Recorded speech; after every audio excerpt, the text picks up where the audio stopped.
प्यारे दर्शकों, नमस्कार। आपके अपने YouTube चैनल चौहान क्लासेज में मैं विजय चौहान आपका भव्य स्वागत व जोरदार अभिनंदन करता हूं।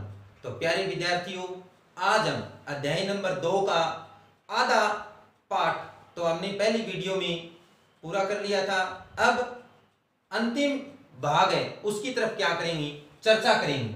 तो प्यारे विद्यार्थियों, अध्याय नंबर 2 सांस्कृतिक परिवर्तन। इससे पहले हमने इसके अंदर भी सांस्कृतिक परिवर्तन को 4 प्रक्रियाओं में क्या किया जाता है, विभाजित किया जाता है। इसमें आधुनिकीकरण है, पश्चिमीकरण है, लौकिकीकरण है और संस्कृतिकरण है। तो सबसे पहले संस्कृतिकरण।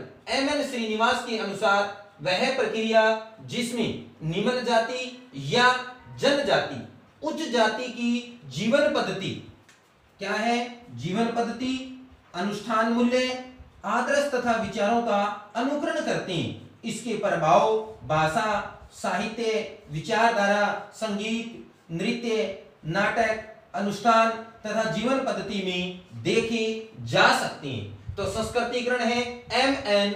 श्रीनिवास। तो कई बार प्रतियोगी परीक्षाओं में प्रश्न पूछा जाता है, एम.एन. श्रीनिवास का पूरा नाम क्या है? मैसूर नवसिंहाचार श्रीनिवास। एम.एन. श्रीनिवास का पूरा नाम क्या है? मैसूर नवसिंहाचार श्रीनिवास। तो इसने संस्कृतिकरण की उत्पत्ति है वो किसने की है? एम.एन. श्रीनिवास ने की है। तो वह प्रक्रिया जिसमें निम्न जाति के लोग उच्च जाति की जीवन पद्धति, अनुष्ठान मूल्य, मतलब जो पूजा पाठ के मूल्य हैं, आदर्श तथा विचारों का क्या करते हैं, अनुकरण करते हैं, मतलब अपनाते हैं। तो निम्न जाति के लोग उच्च जाति के क्रियाकलापों को क्या करते हैं, अपनाते हैं। उसे क्या कहते हैं, संस्कृतिकरण कहा जाता है। तो इसके प्रभाव भाषा में भी देख सकते हैं, साहित्य में देख सकते हैं, विचारधारा में देख सकते हैं, संगीत में देख सकते हैं, नृत्य में देख सकते हैं, नाटक में देख सकते हैं, अनुष्ठान तथा जीवन पद्धति में क्या कर सकते हैं, देख सकते हैं। किनके प्रभावों को देखा जा सकता है? संस्कृतिकरण के प्रभावों को हम क्या कर सकते हैं, इन सब में देख सकते हैं। जिन क्षेत्रों में गैर सांस्कृतिक जातियां प्रभुत्वशाली थी, अब क्या गया, प्रभुत्वशाली। प्रभुत्व का अर्थ क्या हो जाएगा, शक्तिशाली। तो इसके अंदर पीछे भी चर्चा हुई थी, प्रभुत्व जाति या फिर क्या है, प्रबल जाति। प्रबल जाति किसकी देन है? श्रीनिवास की क्या है, देन है। जो जाति सबसे शक्तिशाली है उसी क्या कहा जाता है, प्रभुत्व जाति कहा जाता है या शक्तिशाली जाति कहा जाता है। तो जिन क्षेत्रों में गैर सांस्कृतिक जातियां क्या थी, शक्तिशाली थी, वहां की संस्कृति को निम्न जातियों ने क्या किया, प्रभावित किया। और इस प्रक्रिया को श्रीनिवास ने क्या नाम दिया है, विसंस्कृतिकरण का नाम दिया है। क्या नाम दिया है इस प्रक्रिया को श्रीनिवास ने? विसंस्कृतिकरण का क्या दिया है, नाम है दिया है। उसके बाद में है पश्चिमीकरण।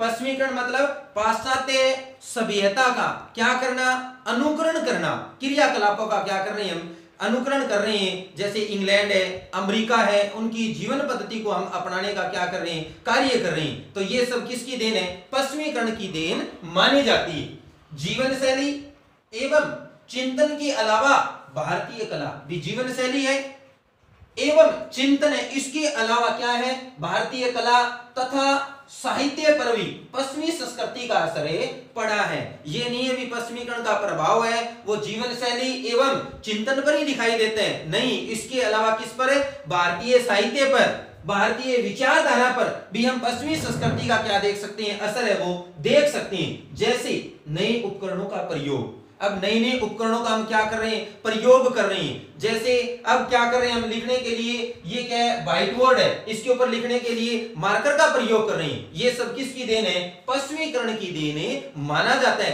पहले क्या थे, ब्लैक बोर्ड थे और चौक का क्या करते थे, इस्तेमाल करते थे। इसके अलावा और क्या आ गया, पोशाक। पहले प्राचीन समय के अंदर मतलब बुजुर्ग लोग हैं वो धोती कुर्ता या कुर्ता पजामा पहनते थे। अब क्या कर रहे हैं, पैंट शर्ट पतलून का क्या कर रहे हैं, अपनी पोशाक के अंदर प्रयोग कर रहे हैं। जींस पहन रहे हैं, टी शर्ट पहन रहे हैं। ये सब किसकी देन है, पश्चिमीकरण की क्या है, देन है। इसके अलावा खाद्य पदार्थ, मतलब खाने वाले क्या है, पदार्थ हैं। प्राचीन समय के अंदर दलिया है, खिचड़ी है, चावल है, ये सब मतलब हम क्या करते थे, बड़े चाव से खाते थे। लेकिन अब आधुनिक समय के अंदर क्या कर रहे हैं, पश्चिमीकरण की जो भी प्रक्रियाएं हैं उनका अनुकरण कर रहे हैं। तो खाद्य पदार्थों के अंदर जैसे समोसे है, बर्गर है, चाउमीन है, छोले समोसे है, पेटीज है, या इसके अलावा शीतल पेय पदार्थ पेप्सी है, कोका कोला है, इसके अलावा जीरा लेमन है या लिम्का है, स्लाइस है, तो ये सारे क्या है, हमारे शीतल पेय पदार्थ हैं। तो इनका वर्तमान समय के अंदर लोग क्या कर रहे हैं, ज्यादा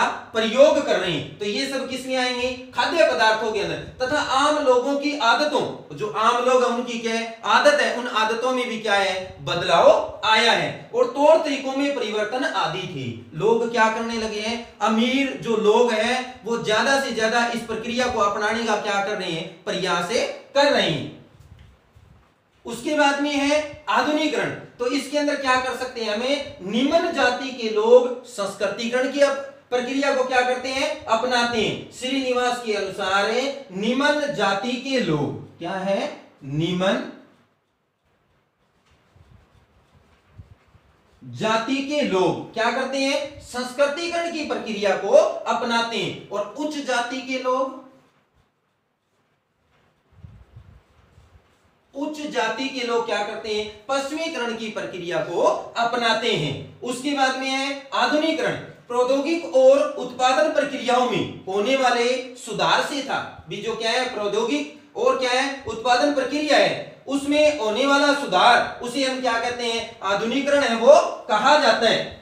आधुनिकरण और धर्मनिरपेक्षीकरण, ये धनात्मक तथा अच्छे मूल्यों की ओर झुकाव है। प्रौद्योगिकरण और उत्पादन प्रक्रियाओं में होने वाले सुधार से, इसका मतलब विकास का वो तरीका जिससे पश्चिमी यूरोप या उत्तर अमेरिका ने क्या किया है, अपनाया है। तो ये क्या है, प्रौद्योगिकरण और उत्पादन प्रक्रियाओं में होने वाले क्या है, सुधार से। तो इसका मतलब क्या हुआ, वो तरीका जिसने क्या किया है, पश्चिमी यूरोप तथा उत्तर अमेरिका ने इसको क्या किया था, अपनाया था। उसके बाद में लास्ट बिंदु है धर्मनिरपेक्षीकरण। भी भारत है वो भी क्या है, एक धर्मनिरपेक्ष राज्य है। भारत भी क्या है, एक धर्मनिरपेक्ष राज्य है। तो भारत देश के अंदर कोई भी नागरिक अपनी इच्छा के अनुरूप किसी भी धर्म को क्या कर सकता है, अपना सकता है। उसके ऊपर किसी भी प्रकार का कोई दबाव नहीं। तो इस देश के अंदर सभी धर्मों को क्या है, समानता का दर्जा प्राप्त है। किसी भी विशेष धर्म को कोई विशेष मतलब प्रावधान है वो नहीं दिए गए। तो यहाँ पर सभी धर्मों को क्या किया जाता है, समान दृष्टि से देखा जाता है। किसी भी धर्म के साथ में किसी भी प्रकार का कोई भेदभाव नहीं किया जाता। उसे क्या कहा जाता है, धर्मनिरपेक्षीकरण कहा जाता है। तो प्यारे विद्यार्थियों, आज हमने अध्याय नंबर 2 सांस्कृतिक परिवर्तन, जिसके अंदर संस्कृतिकरण है, इसके अलावा पश्चिमीकरण है, आधुनिकरण है, इन विषयों पर हमने क्या की है, विस्तार पूर्वक चर्चा की है। तो प्यारे विद्यार्थियों, नमस्कार, धन्यवाद।